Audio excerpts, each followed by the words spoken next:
What's up? What's up? What's up, my USC Trojan family? How's everybody doing this Tuesday evening, this Tuesday afternoon?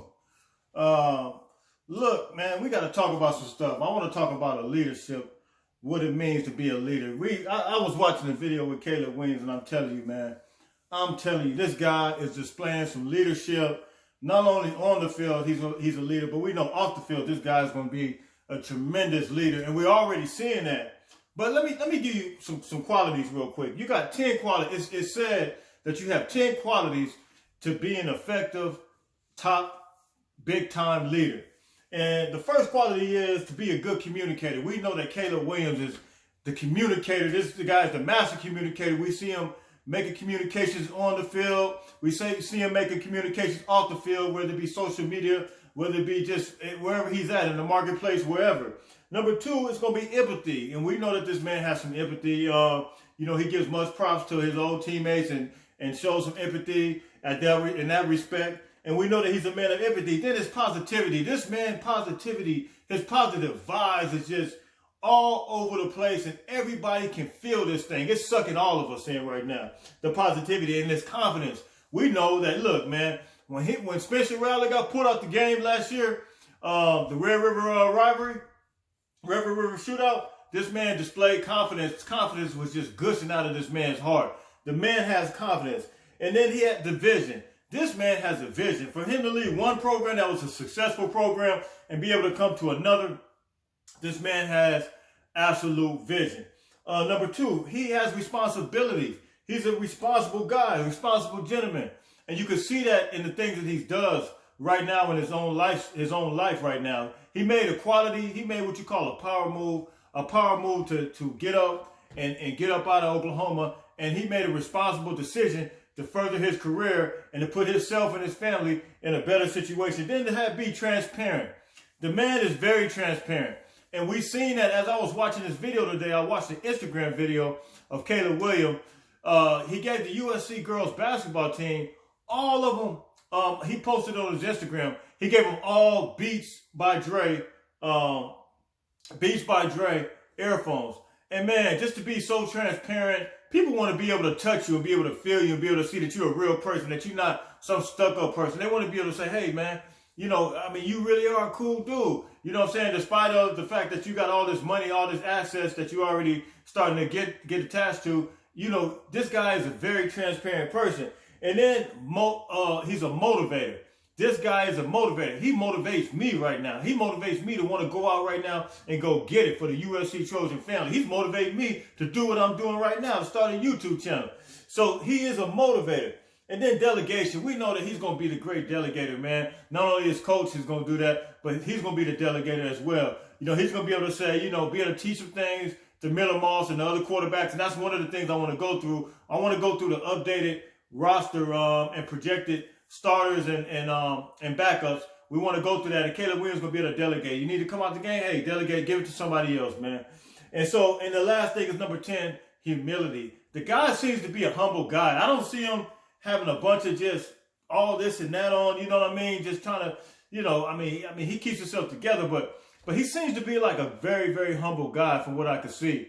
And so I respect that. And this is the qualities of a leader. I think Caleb Williams has all those attributes to be a great leader. And we're finding that out. And when I seen him today on his Instagram post that with the girls basketball team, he's being excuse me, he's being very transparent right now. And we see that leadership. This guy is a different type of character. He's not one of those guys that's just, it's all out for me. I want to get my money. I want to get my stuff. But you could tell that's going to translate over even to the NFL. Once you could, you got some people. I was looking at something. What was I watching? It was a money guy, finance guy. I can't remember his name. But anyway, he was talking about Shaq. How Shaq has, how Shaq has all this money. He's a multi-millionaire. But he was saying how Shaq just gives wherever he goes. This man gives out no matter how much money he has. Wherever he goes, he talked about one incident where Shaq, he was inside of, I think it was Kay's Jeweler, one of those major jeweler companies, Jared's Jeweler, one of them. And he was saying that a guy was buying an engagement ring for a young lady. And he said Shaq just went up to the register and said, look, this is on me. I'm giving you, I'm buying it for him. And then he said he walked out the store and the dude was like, dude, man, you bought my engagement ring. I think Caleb Williams has this type of attribute. I think Caleb Williams has this type of heart. And for him to do that to the women's girls basketball team, I think that was one of those excellent leadership moments. And Caleb Williams showed that, man. And so, look, man, big up to that Caleb Williams. Big up to his leadership. And I think we got something to look forward to on the field. I think that's gonna even feed over to the other quarterbacks. They're gonna see the leadership ability, the leadership skills, and they're gonna love what they see from this guy. But look, let's go over this roster real quick. They had an updated roster today, and I seen it. So look, we just want to go over the projected starters, man, and we go through it real quick. We're not gonna be all day with it, but of course we're gonna start off with the quarterback, and we know that the quarterback is going to be Caleb Williams. Caleb Williams is the quarterback. The starting quarterback. And the backup is going to be Miller Moss. Miller Moss, like I told you guys in the last video, I told you guys that Miller Moss was actually rated higher than Jackson Dart when he came in. So Miller Moss is going to be the backup. I think he was a 5-star. I want to say he won an Elite 11. I can't remember exactly. But Miller Moss is a highly rated. He got recruited by most of the big boys, most of the SEC schools, most of the Pac-12, all the Pac-12, all the Big 10, Big 12, Big 10. So Miller Moss is a qualified backup quarterback. And then after Miller Moss, we're going to have Mo Hassan. Now, it has on the reality list, it says Miller Moss or Mo Hassan. Mo Hassan, though, I'm going to tell you, he's pretty mobile. Like I said, I haven't seen him before just really get off some good passes. Because most of the time he came in, he was doing scrap duty. And most of the time when he comes in, he was running around. And he had pretty good success running. He looks like a little athlete. Mo Hassan, he's the guy that came from Vanderbilt. And so he looks like a decent athlete. And so it has Miller Moss or Mo Hassan. And then you got the two walk-ons that came in, one from Texas and one from, I believe, Colorado. So the quarterback position, I think we're going to be good. The running back position, of course, they're going to have Travis Dye. They're going to have him as penciled in basically as a starter because all the success he's had at Oregon, he's been successful at Oregon. He had a great career at Oregon. And then backup, they're going to have Darwin Barlow, who came from TCU. Now, Barlow, when he was at TCU his freshman year, he got recruited by USC pretty heavy by Mike Jinks. But Barlow is one of those guys, man. He has the body, man. I think he could be something special. And he kind of got overshadowed by Ingram. And I think he had an injury last year. But Barlow, I think Barlow's actually good. Whether he's going to get more time over Austin Jones or Brandon Campbell, I don't know. And then we got to even see how Raleek Brown is going to come into play. Because he haven't even came in. And I don't even know how they're going to utilize him. Whether it be running back, slot, how they going to do it. I know he's going to be running back, but the guy's so explosive, you can put him anywhere. So they got Travis Dye, starter, and then Darwin Barlow's going to be the backup, and then you got, of course, Austin Jones, and then Brandon Campbell. But I'm going to tell you, man, Brandon Campbell, 4-star to Texas, I think that I don't know what they've been looking at, but if they need to go look at his high school film again, I think that guy going to make some noise. He looked like he's getting bigger, too, when I seen him. I seen a clip of him. Dude, legs is big. I think he's up to maybe 215, 220. But dude can go. So the reality of it is, I think they're going to have it as Travis Dye, Darwin Barlow, Austin Jones / Brandon Campbell. We'll see what happens. And Raleek Brown is just a flip of the coin how you want to put him in and utilize him. I don't even think, they're just going to put him in as they go. So that's going to be the running back room. The tight end room is going to look like this. It's going to look like Lake McRee or Joe Wolf or Malcolm X or even Josh Follow. I can't believe Josh Follow is even still here. I thought I had seen him go on the transfer portal, but I like Josh Follow. I don't think he ever got utilized right. I really like Josh Follow. But Malcolm X is a big boy too, man. And Joe Wolf. All our tight ends are pretty good. And the fact that we got 4 and then Ethan Ray. 5 actually. The fact that we got 5 solid tight ends, man. And I know for sure Joe Wolf, Malcolm X, and Josh Follow. I mean, those guys to me are some legit dudes, man. And Lake McRae. So those are our tight ends. And then looking into our receivers here, This is unreal. But here's our receivers. Our starters, of course, you're gonna have Mario Williams, who came from Oklahoma. Gary Bryant Jr., he had a lot of success with us. Gary Bryant Jr. is a baller. Mario Williams is a baller. Would you say that we're going to have the best receiver core in the country? Okay, and then you got Brandon Rice Jr. So you got Mario Williams, Gary Bryant Jr., and Brandon Rice. Now, they got Brandon Rice on here, but Brandon Rice is a baller. This receiver room, man, this is kind of a problem. Because, see, Kyle Ford, he started coming on, and you really seen it in the Washington State game last year, but Kyle Ford and Brandon Rice, kind of the same type of, they big guys. And Kyle Ford, man, I like what I seen from him at the end of the season. So backups, they got, so let me say it again. Starters, they got Mario Williams, Gary Bryant, and Brandon Rice. Brandon Rice is good. I can't even front. Came from Colorado. Backups, they got Jake Smith, Terrell Bynum, Taj Washington. I mean, Kyle Ford. I mean, Taj Washington. I mean, that little guy, he came from Memphis. Even he's good. But then the backups, they got C.J. Williams, who just signed with us. Michael Jackson, he's good. John Jackson, he's good.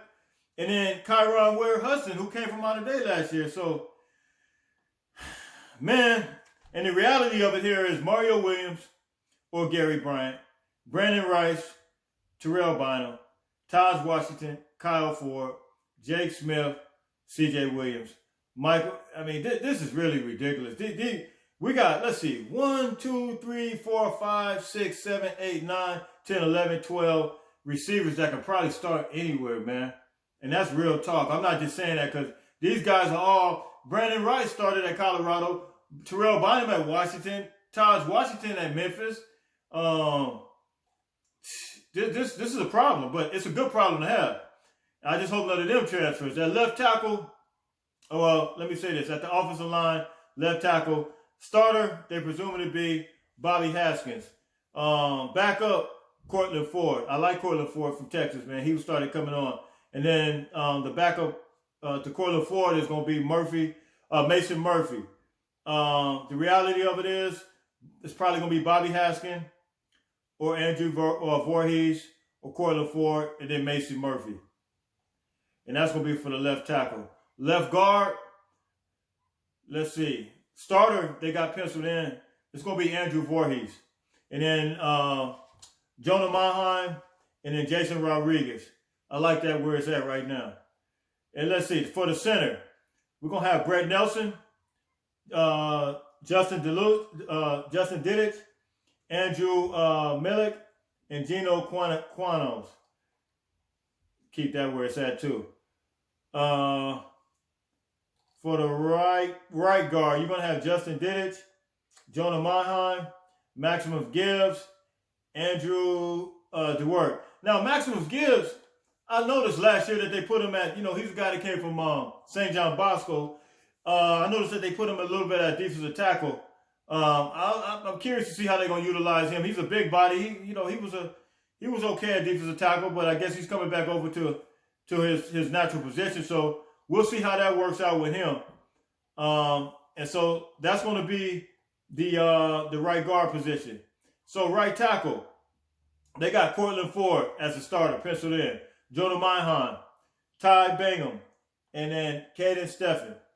We can leave that where it's at right now. Cortland Ford, I liked him. He, a young man out of Texas, man. He really looked like he was coming on last year. And for the kicker, they're going to have Alex Status and Dennis Lynch. We keep that where it is. I know we lost one of our kickers through transfer. And so that's where we're at right now with the offensive lineup. And I want to just keep this, I want you guys to keep this in mind. That's what the offensive lineup, the running backs, the receivers, the tight ends, and all the offensive line. And I want you guys to keep this in mind.